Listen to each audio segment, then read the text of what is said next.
Good day, everyone! My name is Harvey E. Mustafa. And I am Desiree Pausan, Crystal J.P. Dama, Crislin Tachado, Rica Consolacion, Cyril Rufujillo, and Jasper Cantila. Population Dynamic and Change. And we are the Group 3. Good day, everyone. I am the first reporter of Group 3. And our topic is all about population dynamic and change, chapter 15. From the keyword population refers to a group of individuals in the same species living in particular area or sharing common characteristic. Example is the population of children has colored blue eye located in USA. And dynamic means ever changing with time, seen in with numbers, special pattern, and percentage. So we will tackle about population dynamics. Population dynamics is a portion of ecology that deals with a variation in times and spaces of population numbers and density for one or more species. The concept of population dynamic has three components, which are the fertility, mortality, and migration. But this concept will tackle with my group mates later on. Population dynamic can view with two broad components. First is quantitative description of the change in population numbers. When we talk about population numbers, it is size and form of population growth. Second, investigation of forces of biological and physical carrying those changes. What are those changes? Changes of population numbers is the size and form of population growth. In the Philippines, demographer, businessman, public health expert, and academician have concerned the population issues have urged the government to adapt and implement a program in population, like family planning. Here in the Philippines, Christian country or churches, or especially the Roman Catholic Church, hindi nila iniisip na problema daw ang paglaki ng populasyon dito sa Pilipinas. Because the real problem is unequal opportunity. Hindi pagpantay-pantay ng pagbibigay ng mga resource. Mga example of this is you are a teacher, graduate of teacher of education, and you are not given an opportunity to teach in field study. So because you are lack of backer, yun na naman sa generation today, there's kung wala kang backer, hindi ka basta-basta makapasok sa mga trabaho. And example of this, you are a another is you are a graduate of teacher of education, and you nag-apply ka sa call center, so you are underemployed. There is no you are not in part of your profession. It is really important. The question is it really important to study population? For me, yes, because studying about population will give us an idea about population and our daily needs.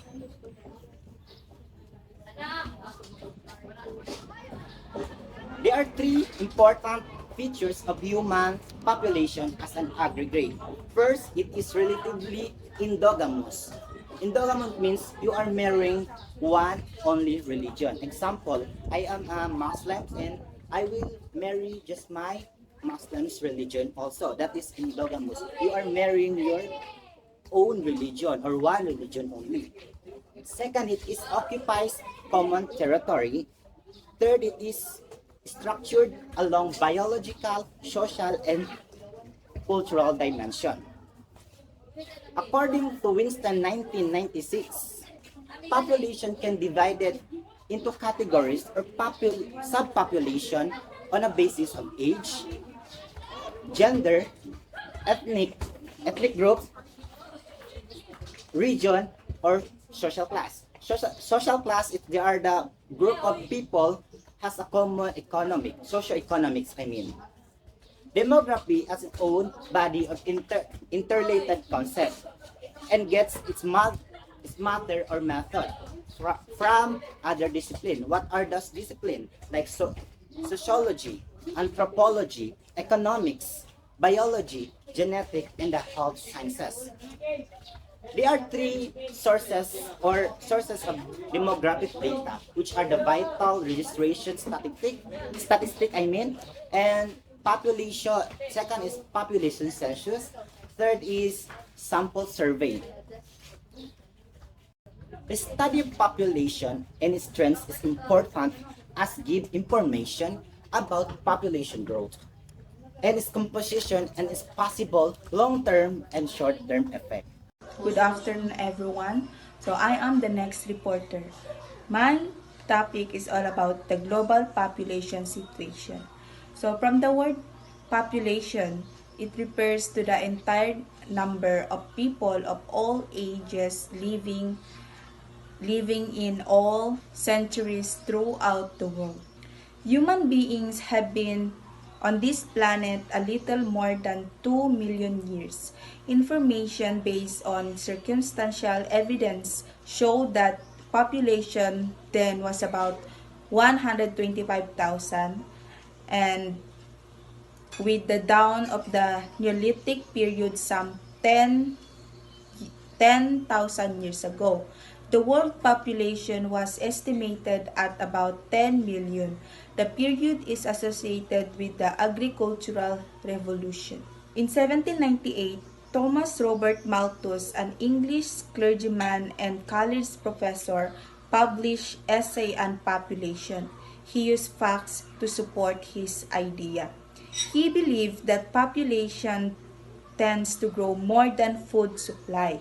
When population remains unchecked, it increases in a geometrical ratio, or it doubles itself every 25 years. On the other hand, food production would increase arithmetically. Thus, population preventive and positive check to rapid population growth are constantly operating every society. According to Malthus, the more people, the more food increase, which is correct naman, di ba?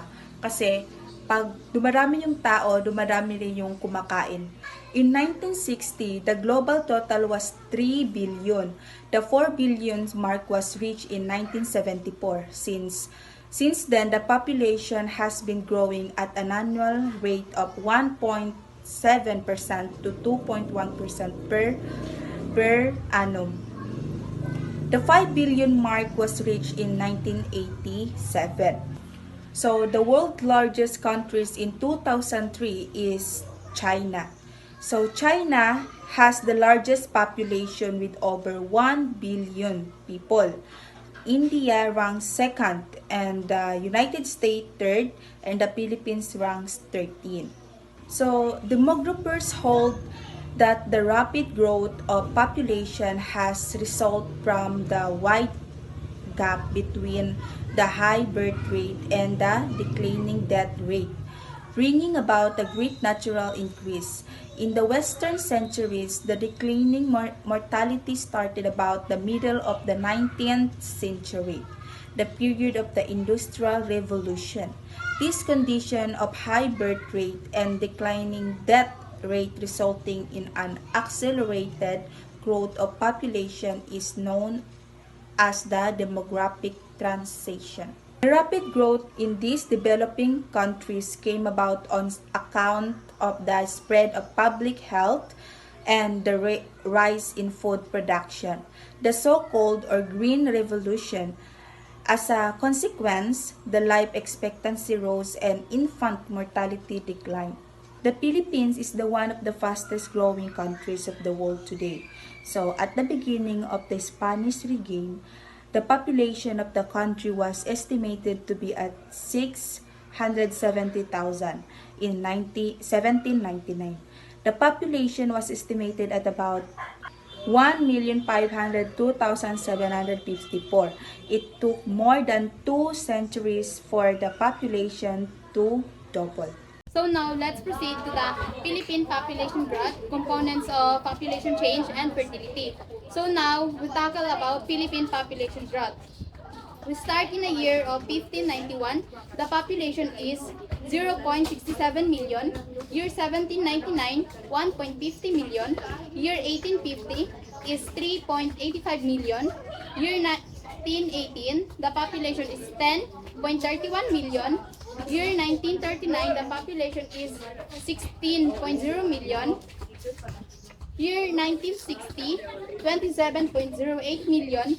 Year 1980, 48.9 million. Year 2000, 76.50 million. Year 2005, the population is 85.26 million. So every year, the population is steadily increased. So naga-increase jud siya tungod kay wala tay family planning. So the more nga naga-increase ang population, the more pod nga syempre daghan na kay nanginahanglan like the mga goods and services like foods, energy, water, medical care, and yes, this is available and reliable, but there have a possibilities na magkulang jud ta sa mga supply ani tungod kay daghan na kay nagagamit. Demographers and economists hold that one of the results of high population growth is poverty. Yes, makaingon jud ta na ang high population growth rate is makakos jud og kahirapan. So the more nga naga-increase ang atong population, the more pod nga daghang tao ang nagkalisod. Demographers and economists hold that one of the results of high population is poverty. Yes, makaingon jud ta na ang high rate population is maka-cause siya kahirapan sa atua. So naga-increase ang population, the more pod nga daghang tao nga nagkalisod. High population growth create problems of unemployment, low standard of living, lack of housing, limited of school and health facilities, increase of crime rates. So according to the study made by the Asia Pacific Policy Center 2004, the biggest factor in the slow economic development of the country for the past 3 decades is the high population growth. The country could have saved at least 18 billion pesos a year in health and education expenses. So dito sa Pilipinas, mas daghan jud ang mga tao nga nabilong sa lower class or kani mga tao nga ka pobre. Kasi kung kinsa pa tong mga tao nga nagkalisod, sila pa to ang mas daghan og anak. So ilang mga anak kay dili na nila kaya mapa-eskwela, kay tungod kulang sila sa financial support, then ang uban kulang walay mga tarong nga pagkaon, dili sila sakto sa foods. Then syempre gani makaanak jud sila pila ilang gusto kay tungod wala sila family planning. So we need to know of family planning. So next is the components of population change. Population change is influenced by 3 main components, known as the demographic components of population growth. These components are birth or fertility, death, and migration. So first is birth. Birth is the number of births in a population contribute to its growth. Fertility rates, which measure the average number of children born to women or childbearing age, play a significant role in determining population growth. High fertility rates lead to population increase, while low fertility rates may result in population decline or stagnation. Second one is death. Death or mortality is the number of deaths in a population affects its size and growth. Impact population change. High mortality rates reduce population growth, while low mortality rates contribute to population increase. The last one is migration. Migration refers to the movement of people from one place to another. It includes both migration or in-migration and immigration or out-migration. Migration plays a crucial role in population change by influencing the size and composition of population in different regions. Migration can either increase or decrease the population of a specific area depending on the flow of people. So kaning migration is example ani kay ang paglipat ng mga tao mula sa isang bansa patungo sa ibang bansa para doon na manirahan. So it's either nga ang tao kay gikan diri sa Pilipinas din madto dito sa laing bansa para dito na manirahan, or it's either nga ang tao gikan dito sa ibang bansa madto diri sa Pilipinas para diri na manirahan. So maong either nga ma-increase ang population or ma-decrease siya. So next is fertility. Fertility refers to the actual number of children born to a woman or group of women. It is responsible for setting the pace for population change. When we say fertility or pagbubuntis or pagsilang, tumutukoy sa paglabas ng sanggol mula sa sinapupunan ng ina. So ito ang simula ng buhay ng isang tao sa mundo. Thank you. So I have here the three topic, which is marriage, mortality, and migration. So let's start here at marriage. We already know what marriage means. So marriage is a vital variable in family foundation and changes. It displays an important role.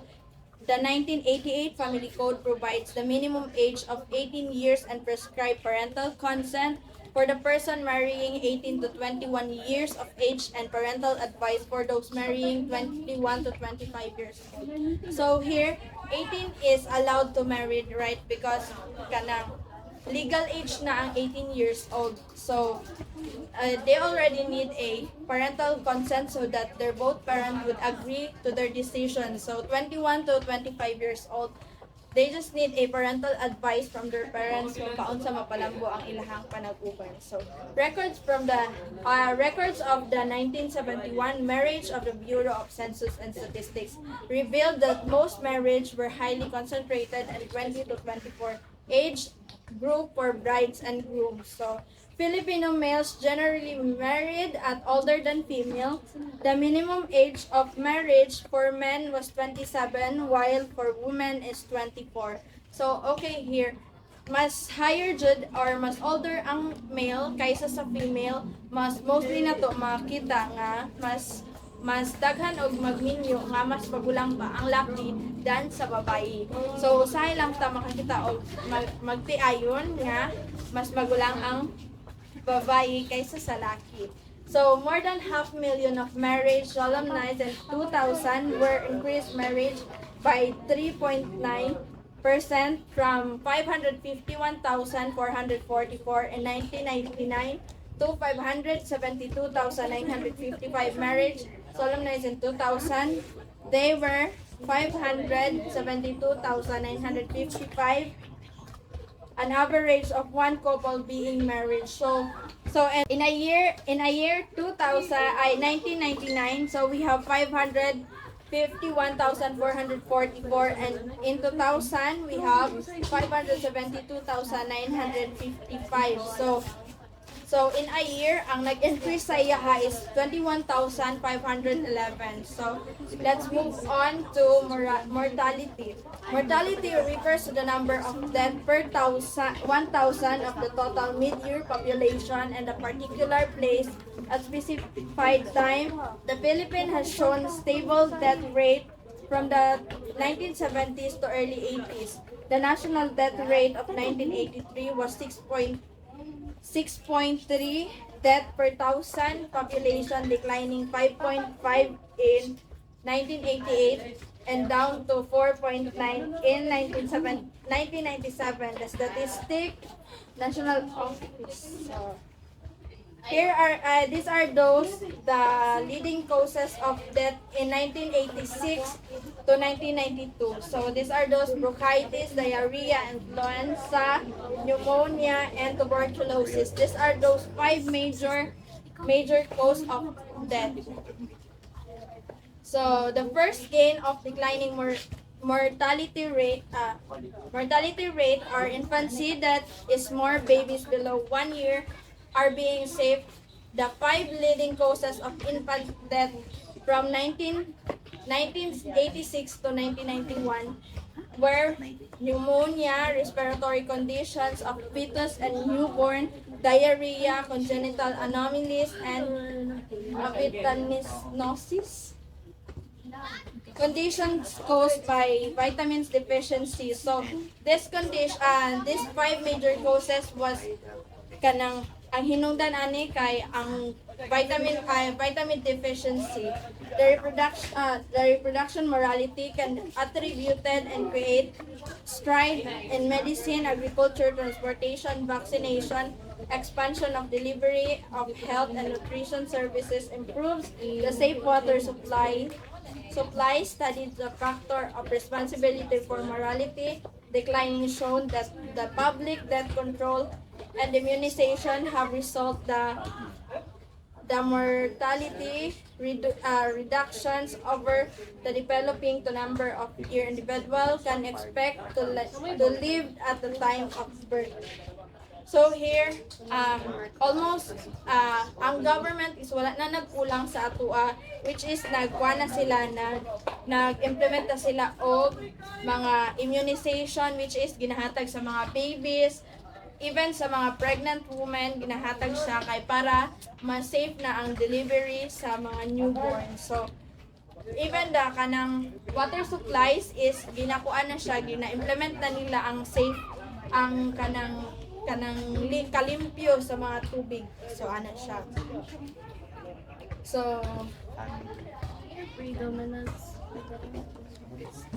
with the improvement of mortality, life expectancy refers to the number of year individual can expect to live at the time of birth.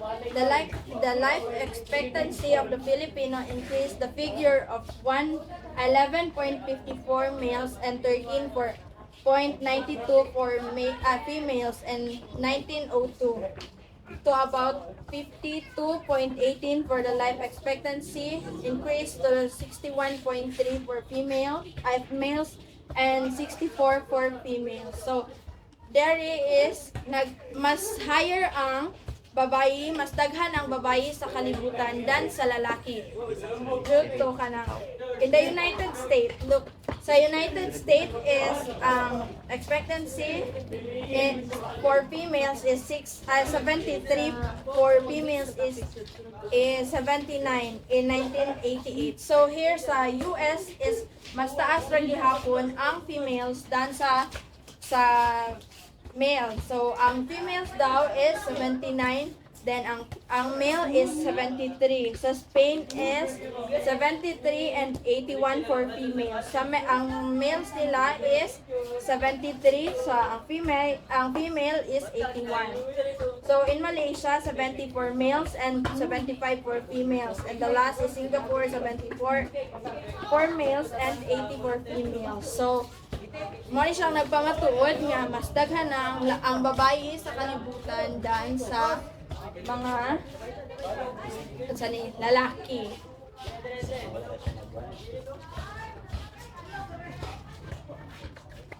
So let's move on to migrations. Migration, which is movement of the person or group of persons from one place to another place, or more or less for permanent residence, is another component of population changes. Social and cultural changes result from migration. Economic changes like agricultural and industrial growth, publical changes, and religious. People move from rural to urban, increase from the cities to from the developing countries and developed countries. So here, migration. Ang migration is kanang, like for example, mo ato ta sa lain nga country. Like for example, not just like, for example, ana is makakita ta og trabaho dito, mas dako og income dito, so makuha na to siya nga mobalhin ta dito og puyo so that makagain ta og mas daghan nga opportunity kay og dari lang ta sa Pilipinas mas gamay jud atong mga makuha diri nga mga opportunities. So ang kuana na sa iyaha is like for example dili lang pud siya kay sa ang income lang pud ang ato ang ginabasihan ana. Like ang example ana sa health and conditions. So dito mas daghan og kanang kuan sa ato ang health. So that's all. Thank you very much. Good afternoon, everyone. My name is Jasper Cantila, and I am here to report about the impact of overseas migration. So, the impact of this overseas migration on the country is tremendous.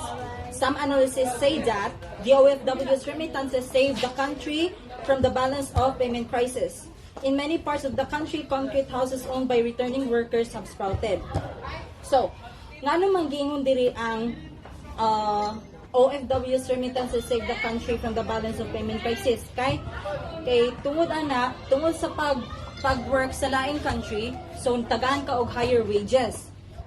By that, maka-invest ka, tas kanang dili na kayo ka maglisod sa imuhang payments nimo like mga bills nimo inana. Then gingon po diri in many parts of the country concrete houses owned by returning workers have sprouted kay nganuman nag-invest sila, nagbuhat sila og balay. Some invest their money in some small or medium-sized businesses. They have contributed immensely to the social and economic development and help keep the economy and corporate business afloat.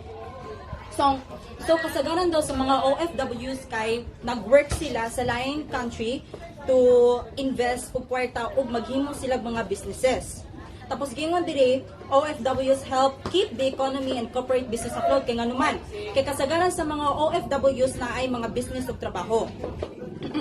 They have been hailed by a number of people led by former President Fidel V. Ramos as the new heroes or ang bagong bayaning ng bayan. But issues have been raised about the social costs of such migrations. What have been the adverse effects of overseas migration? How has the individual been affected physically, psychologically, emotionally, or socially? Well, these workers are open to abuse. Ginaabuso sila, violence, and exploitation by their employers. Women have been vulnerable to sexual abuse as well. So, kasagaran, daga medyo tamakitaan sa mga stories, like for example, sa maalaala mo kaya, ka mga OFWs diyan, gina-abuse sila sa ilahang mga amo. Mostly are maids, Jude.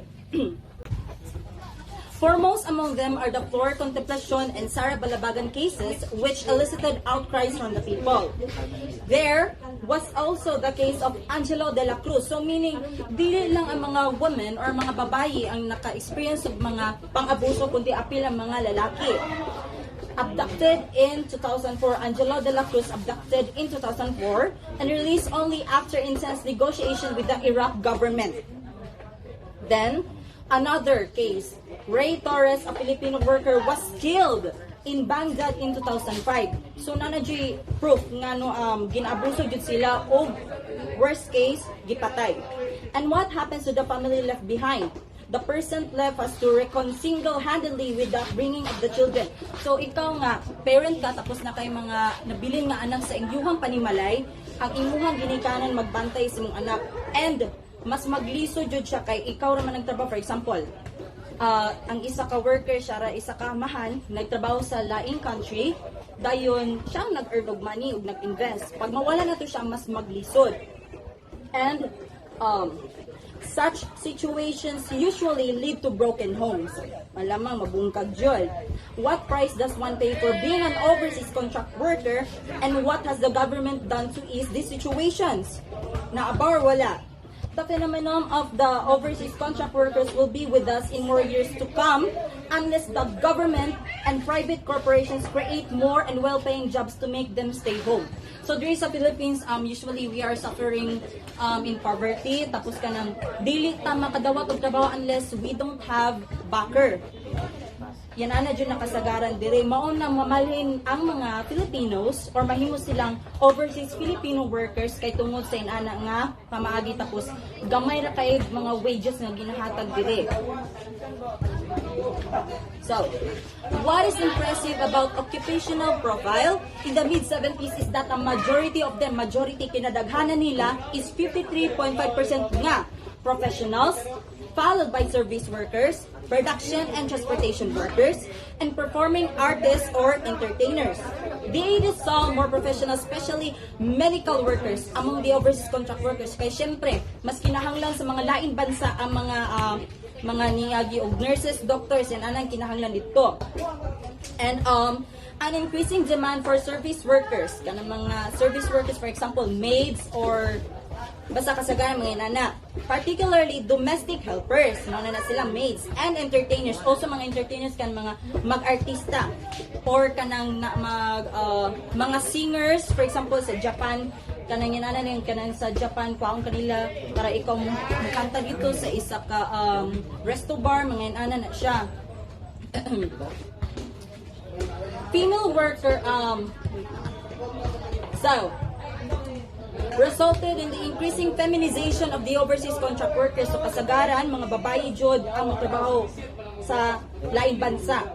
Female workers responded to the need of service workers in Hong Kong, Japan, Singapore, Brunei, in the Middle East. So let's continue to international migration. In some countries, international migration does not have a great effect on population growth or decline. Kaya nga naman, because immigration and emigration in these countries offset each other. In the Philippines, restrictions like the imposition of quotas and setting qualifications for potential immigrants result in insignificant international migration as a component of population change. There has been an increasing trend in the immigration of Filipinos since 1975. There were 14,492 immigrants that year. There was a deep 21.2% in 1983 and slid further by 2.2% in 1984.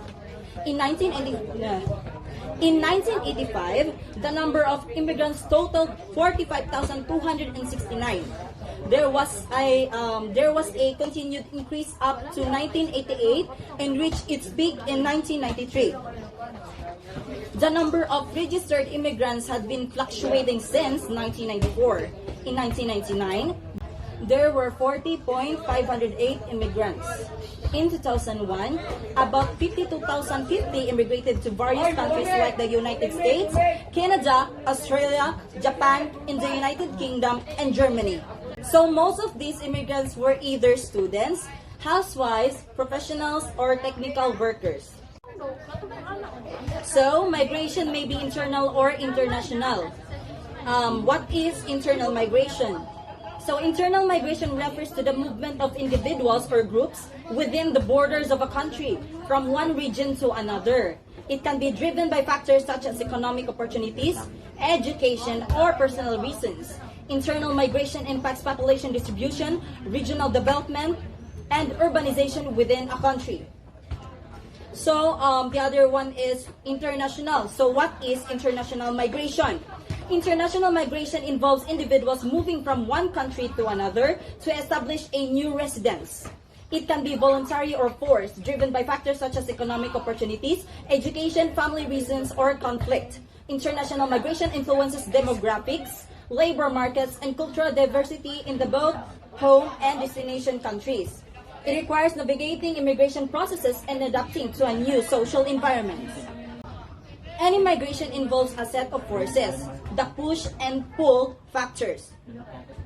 Push refers to the unfavorable or unattractive conditions in a place which impel a person or group to move out.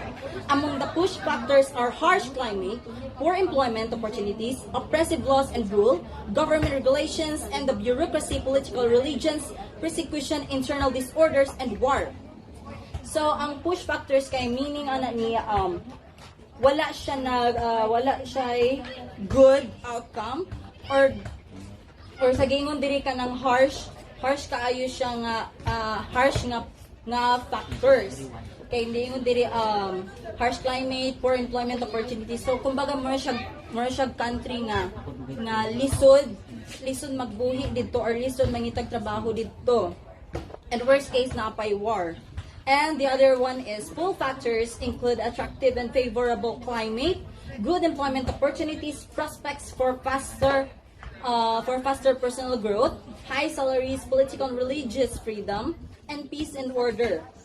So ang pull factors kay nag-focus siya or nag-distribute siya og maayo nga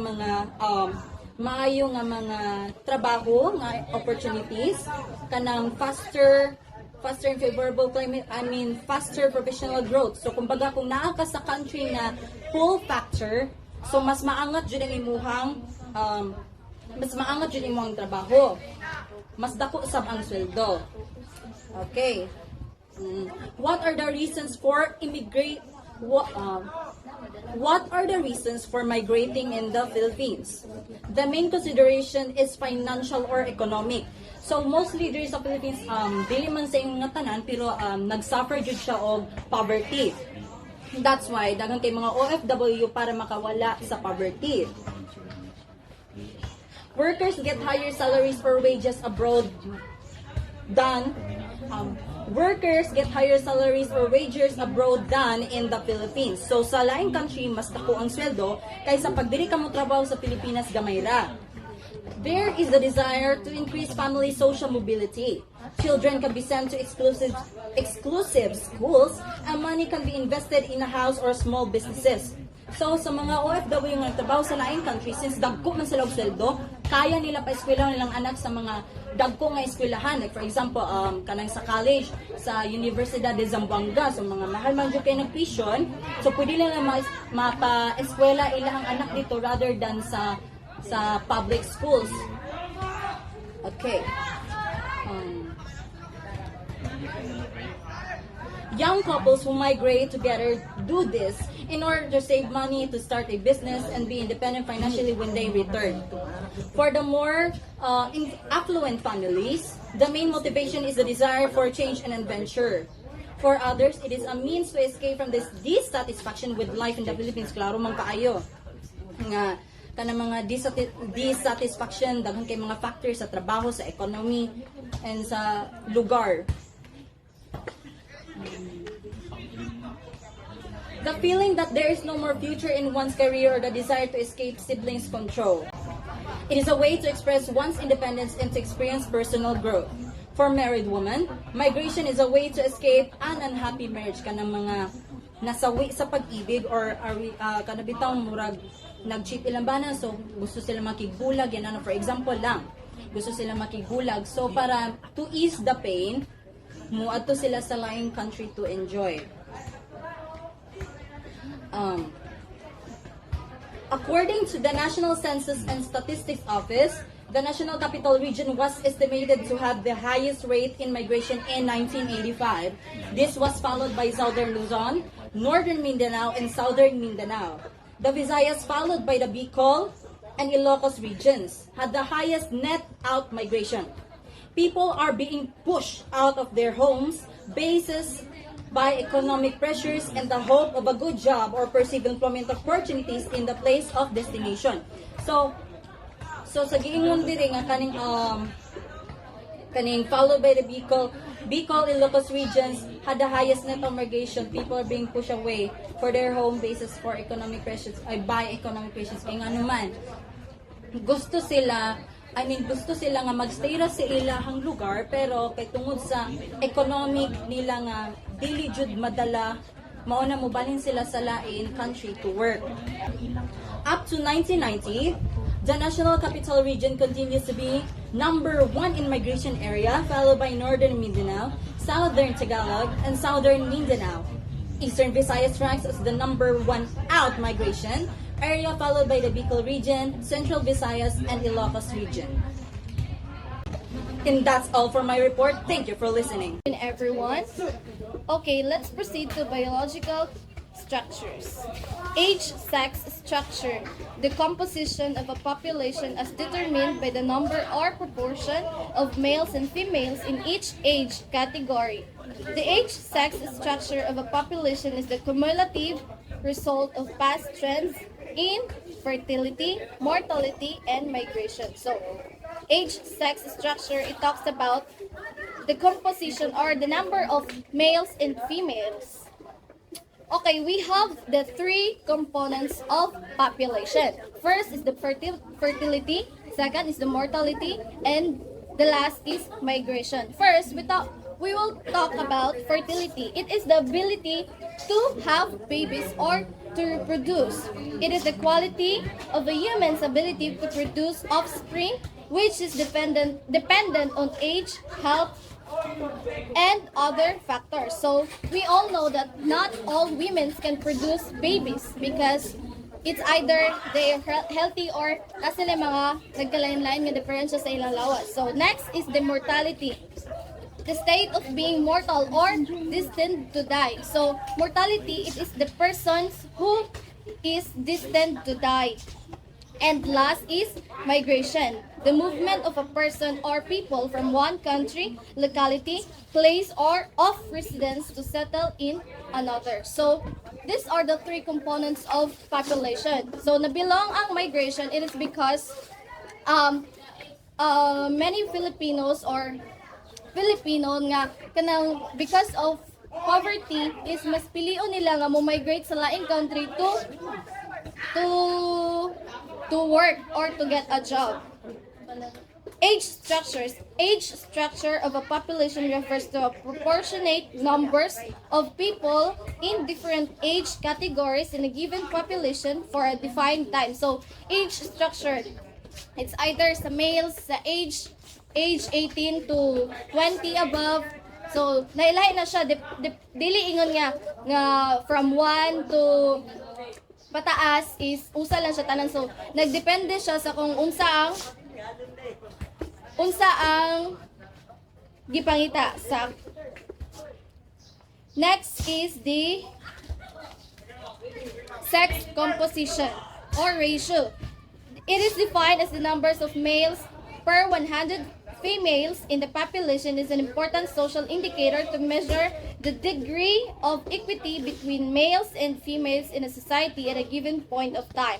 When the sex ratio is the 100, this means that the number of males and females is balanced. So, if the sex ratio is 100, it means that ang kadaghanon sa males and females is pareho. So, but when the ratio is over 100, there is a high sex ratio of predominance of males. So, if mas taas pa sa 100 ang sex ratio, it means that mas daghan pa ang males kumpara sa females. Then, a ratio of less than 100 means that there is a predominance of females. So, if 100 paubos ang sex ratio, it means that mas daghan pa ang females kumpara sa males. So, there are some reasons where an imbalance may occur. So, naay rason nga nung nga dili magka-balance-balance sa mga sex ratio sa females and males. It is because in times of rebellion and war, when men are usually in combat of duty and get killed, the sex ratio becomes low. So, atong time nga naay war or kuan di ba mostly mga lalaki jud ang ginapalaban sa giyera. So, mo na resulta nga naay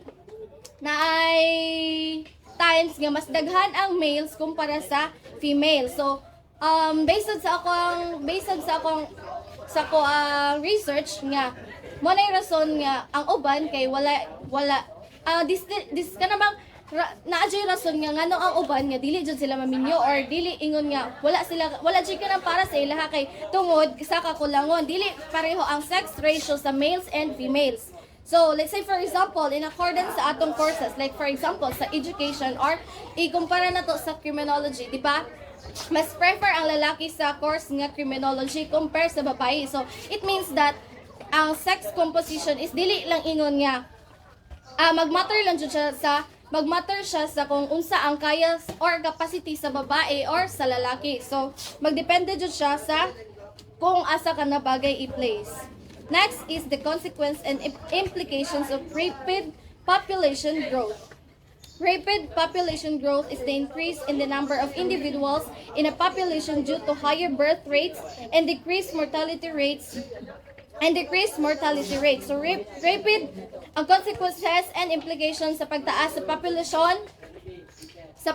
population is tungod sa pag-anak og daghan walay sakto nga family planning unya nagkadaghan ang mga bata nga giproduce sa mga babae sa tan-a sa mama tapos mas unya dili siya ingon nga kung unsa kadaghan ang giproduce nga babies is dili ingon ato kadaghan sad ang nangamatay. So the consequences of rapid population growth include limited resources and short-term food scarcity. So, wala to ang gitakal ni Cristel.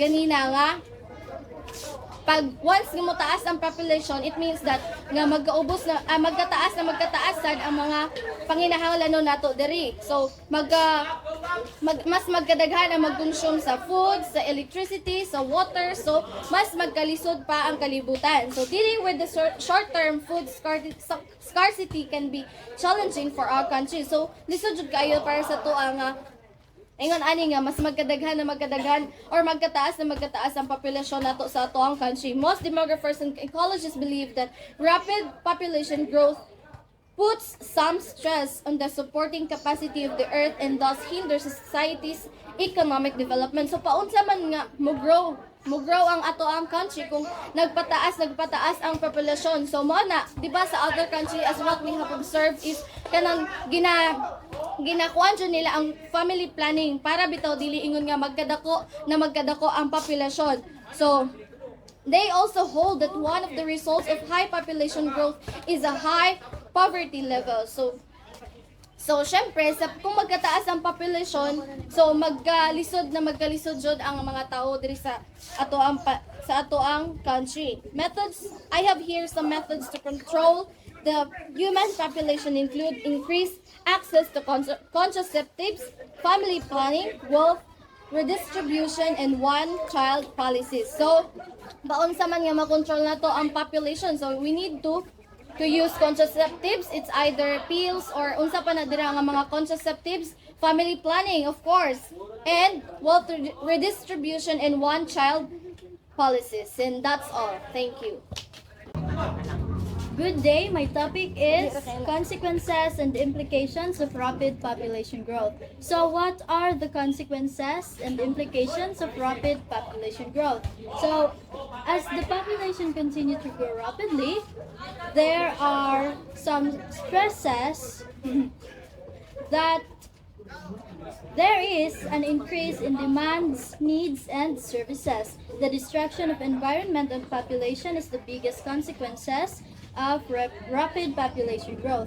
Limited resources and short term of food security is also the consequences of rapid population growth.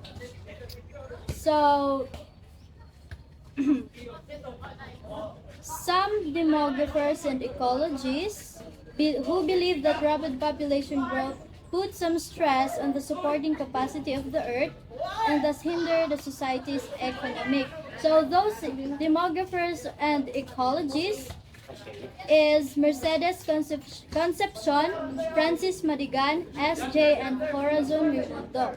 So Concepcion 1966 says that with a rapidly growing population, a considerable portion of funds available for investments must be absorbed in infrastructure and the expansion of capital resources required in maintaining the present level of productivity per worker. So the savings by individual is lowered and the requirements of growing population. For basic human needs, curtail the expansion of industry, commerce, and improvements in agriculture. And because of the high level of dependency, the money is used for education and welfare places a severe strain on the national budget and also hampers the improvements in the delivery of educational and health services. Next is F. Francisco Madigan or Francis Madigan or F.R. Madigan stresses that growing population results in a growing number of dependents who must be supported by the working population, mounting difficulties of education in the increasing number of youth and preventing dietary insufficiencies, increasing unemployment. So, because of the high level, because of the rapid population growth, there are many people who is unemployed.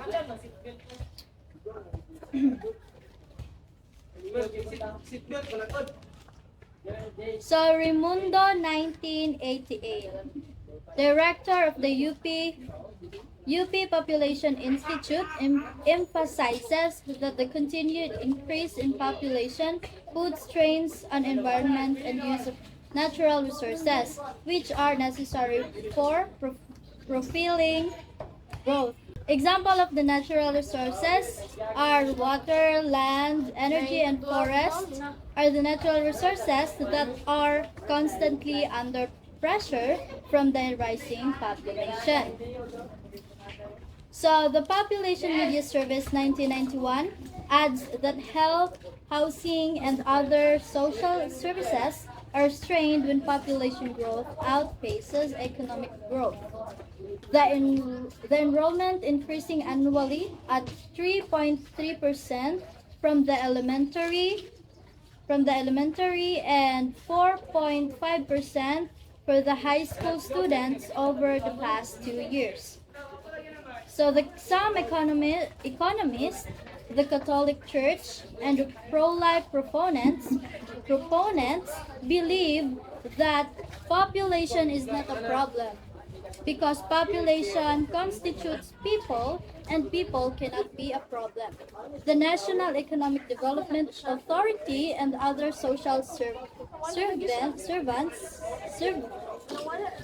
consider as social indicators like health and nutrition, housing, learning and skills, income and consumption, employment and social security, capital and non-human capital resources, legal justice and social justice, and population participation in the community and political affairs. That's all. Thank you. So good day, everyone. I am the last reporter, and my topic was all about the population policy and management. The recognition of the rapid population growth as an impediment to economic growth and a desire to improve the Filipinos' level of living standard led President Marcos to direct Congress to formulate and implement a population policy. The Population Commission, or PAPCOM, was created.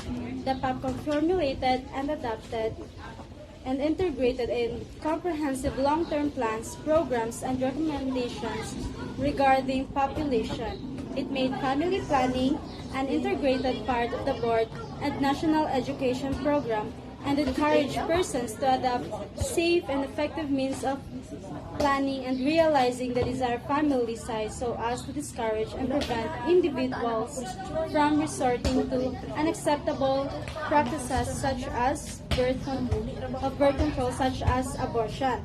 So the family total integrated development, in which a community-based approach aimed to extending and integrating family life service with other development activities, was adopted. So it discusses the background of the formation of the Population Commission, or what we call PAPCOM, in the Philippines. It explained the recognition of a rapid population growth as an impediment to economic growth and a desire to improve the living standard of the Filipinos led to the creation of PAPCOM. So the desire or the goal of the PAPCOM is to improve of the living standard of the Filipinos. So furthermore, it states that the PAPCOM formulated and adopted an integrated and comprehensive long-term plan and program and recommendations regarding population. So the PAPCOM formulated and adopted a comprehensive long-term plan such as family planning and also integral part of the country's board and national education program, encouraging persons to adopt a safe and effective means of family planning and discouraging those unacceptable practices such as abortion. And additionally, it mentions the adoption of a community-based approach called Total Integrated Development, which aims to extend an integrated family life service with other development activities. So the desire of the PAPCOM, or what we call Population Commission, is to improve the living standard of the Filipino. For example, karon sige mo pa-abort, ang PAPCOM willing to help para maiwasan na mga anak nga paano mga mother.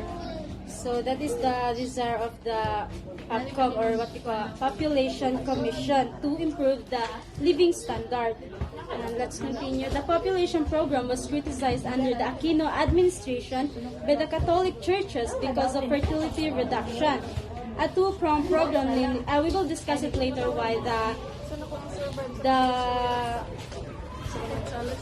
Catholic churches critic the Aquino's administration. So, a two-pronged program, namely the integration of population and development and responsible parenthood family planning, was adopted. So yes, it is correct that the Catholic Church critic the Aquino's administration because they promoted a contraception and family planning measures which are against the church teachings on life procreation. The church believes that the measures go against the natural law can lead moral degradation, and additionally, the church government intervention in reproductive health matters, viewing it as an infringement on individual rights and responsibility. So that's why the Catholic Church critic the Aquinas administration. It is because they promoted a contraception and family planning measures. So let's continue. So the population management program is opposed by the Roman Catholic Church. The Church holds that only God and not government can decide on matter regarding responsible of parenthood. The Church rule out of the use of the artificial contraception and allows only the rhythm method. It offers the basal body temperature or the BBP method. It sponsors the Family Life Education Program, which had its roots in the late 1960s. So the Roman Catholic Church stands on the population management programs and family planning method is based on the beliefs that this decision should be made by the individuals in consultation with their religious beliefs and values rather than being mandated by the government. So the Church opposes the use of artificial contraception, including methods like pills, IUDs, and condoms, and instead promotes natural family planning methods like the rhythm method or the basal body temperature, or what we call BBT method. So the Church Family Life Education Program, which has been around since the late 1960s, aims to educate individuals about responsible parenthood, sexuality, and marriage within the context of Catholic teachings. So this program emphasizes abstinence before marriage and fidelity within marriage, as well as the importance of open communication between spouses about their sexual desires of responsibility. So overall, the Roman Catholic Church approach to population management and family planning is rooted in its beliefs that this decision should be made by the individual in consulting with their faith rather than being mandated by the government or influenced by secular scientific advancement. So let's continue to President Fidel V. Ramos defended the government program which allowed the use of contraceptives.